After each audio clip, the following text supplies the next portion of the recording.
Ya ves por qué Gas Chambers es uno de los sitios para surfing, boogie boarding y ahora paddleboarding más brutales de Puerto Rico y del mundo. Gas Chambers está brutal y así de brutal está el próximo video. Nos vamos en una entrevista con Andre Phillip, le hicimos en el BVI Kite Jam. Andre Phillip, top rider de cabrina mundialmente, aquí para ti en Vela 1 TV.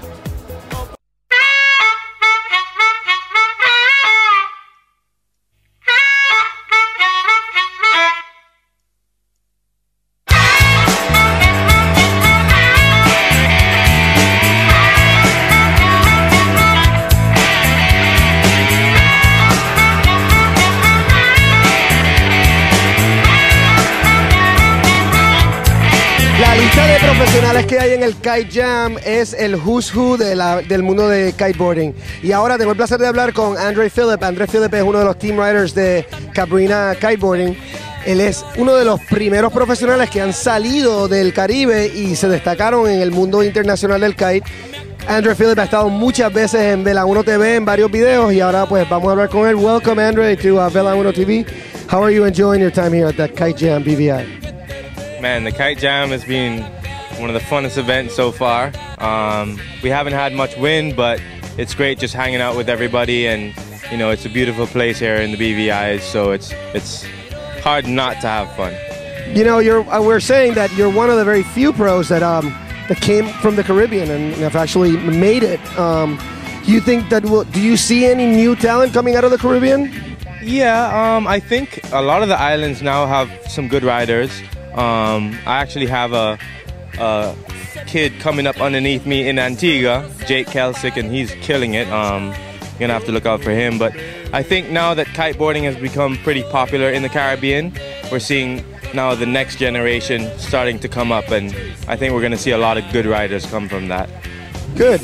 Hey, listen, you know, you have taken a different approach to your professional career. You started competing like everybody else for a little while, but now you're more of a lifestyle guy. Tell us about that and how it differs from the kind of the usual career that most kiteboarders have. I guess like everyone, I started off in the contest scene. I guess if you're coming up and you want to get known and get sponsors, you pretty much have to go down that road, win contests, get recognized. So I did that, and as soon as I could get out of it, I did. And I spoke to my boss, Pete Cabrina, and you know, let him know that I wanted to work a little bit more on travel stories and video parts and just the lifestyle of the sport, because that's what I really love.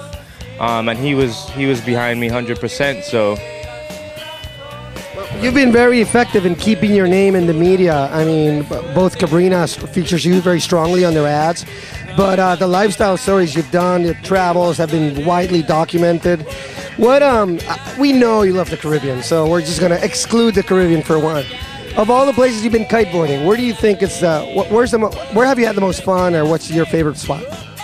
I guess for me, what's really important is like who I'm kite surfing with. Just the people around as well as the location. And I love Maui just because there's a good crew there, good crew of people, good wind, and you get a little bit of flat water and lots of waves. I love Cape Hatteras, same sort of thing. You just got a good crew, really, really good flat water, and you can also get waves. And up and down the east coast of Australia, just like lots of good people to ride with. Pretty cool to be able to live a lifestyle that's a dream to most people, huh? Yeah, I mean, I've always dreamt of doing it, and now I'm kind of living it, and it feels like I'm still just living a dream, you know? I love it. I appreciate that you are mentoring a young guy from Antigua. You know, I wish you and him the same success you've had, and I want to thank you for spending time here with Vela 1 TV. All right, well, thanks for having me.